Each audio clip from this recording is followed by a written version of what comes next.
যে আইন শৃঙ্খলা বাহিনী রয়েছে, এই আইন শৃঙ্খলা বাহিনীর অধিকাংশই পরবর্তীতে কে বা কারো ক্ষমতায় আসতে পারে, যে বা যারা ক্ষমতায় আসতে পারে, এই ক্ষমতামুখী দলগুলোর পা চাটার জন্য এই আইন শৃঙ্খলা বাহিনী আবার গুলশানে, পল্টনে আবার লাইন দেওয়া শুরু করেছে।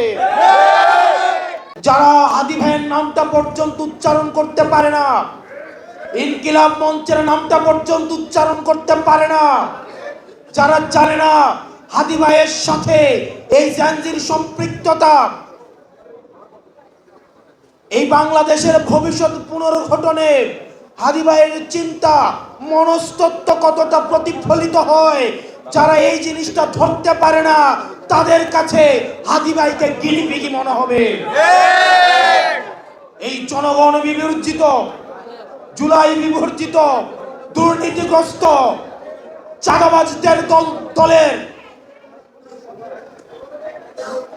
এই নীলুফাদের মতো নেত্রীরা আমাদের জন আকাঙ্ক্ষার বিরুদ্ধে সব সময় অবস্থান নিয়েছে।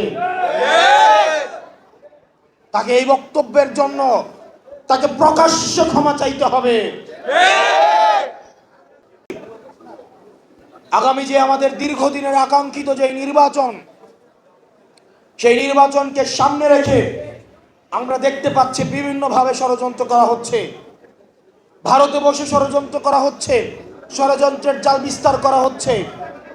নির্বাচনে একটা গুরুত্বপূর্ণ আম্পায়ারের ভূমিকা রাখে প্রশাসন এবং পুলিশ, কিন্তু আমরা দেখেছি গত 3টা নির্বাচনে এই প্রশাসন এবং পুলিশ তারা আম্পায়ার না হয়ে, রেফারি না হয়ে তারা নিজেরাই খেলোয়াড়ের ভূমিকায় অবতীর্ণ হয়েছিল, যেটির খেসারত আমাদের জাতিকে দিতে হয়েছে এবং আগামীতেও দিতে হবে।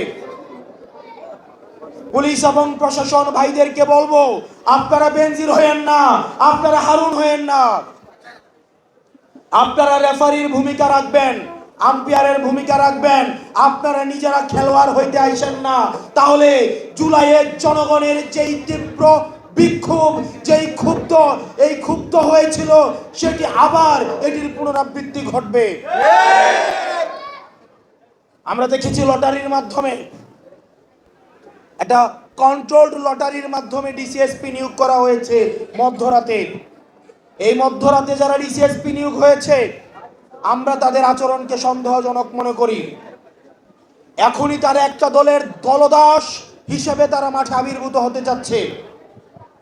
নির্বাচন কমিশনকে বলবো, এই এসপি, ডিসি এবং ওসি, ইউনু সহ যারা এই পক্ষপাত দুষ্ট আচরণ করে এখন থেকে শুরু করেছে, তাদের বিরুদ্ধে যথাযথভাবে ব্যবস্থা নিতে হবে। এই বায়াস, এই দলের প্রতি বায়াস প্রশাসন দিয়ে, পুলিশ দিয়ে স্বচ্ছ নির্বাচন কোনোদিনও সম্ভব নয়। যারা এই কাজটা করবে, আপনাদের পরিণতি বেনজিরের মতো হবে, ওসি প্রদীপের মতো হবে। আমরা গুলির মুখ থেকে ফিরে আসা, আমাদেরকে ভয় দেখায় লাভ নাই। আপনারা যারা নির্বাচন ম্যানিপুলেট করার চিন্তা করছেন, নির্বাচন যদি কোনো কারণে ম্যানিপুলেট করা হয়, এই তরুণ প্রজন্ম বসে থাকবে না। গত 1.5 বছর চাঁদাবাজ এবং দুর্নীতিবাজরা ট্রেইলর দেখিয়েছে। এটা ট্রেইলর, পিকচার আবি বাকি হে। গত 1.5 বছর আপনারা দেখেছেন চাঁদাবাজ এবং দুর্নীতিবাজদের ট্রেইলর। পিকচার দেখবেন নির্বাচন হওয়ার পরে। আপনাদের আগামীর ভোট হোক সংস্কারের পক্ষে, আগামীর ভোট হোক আধিপত্যবাদের বিরুদ্ধে, আগামীর ভোট হোক হ্যাঁ ভোটের পক্ষে। কতিপয় রাজনৈতিক দল মিলে তাদের মার্কাগুলাকে বিলুপ্ত করে দিয়ে আবার একটা দলে একভূত হচ্ছে। নিজের দলকে বিক্রি করে দিয়ে, যারা মার্কা বিলুপ্ত করে দিয়ে একটা সিটের জন্য, 2টা সিটের জন্য যারা নিজের দলকে বিক্রি করে দিচ্ছেন, আপনারা আপনাদের নিজেদের দলের প্রতি আপনারা অন্যায় করেছেন।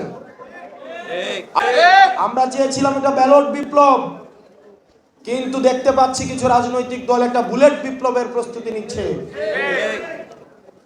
আমাদের সবাইকে একসাথে আমাদের অন্যায়ের বিপক্ষে, ইনসাফের পক্ষে আমাদের সবাইকে লড়ে যেতে হবে।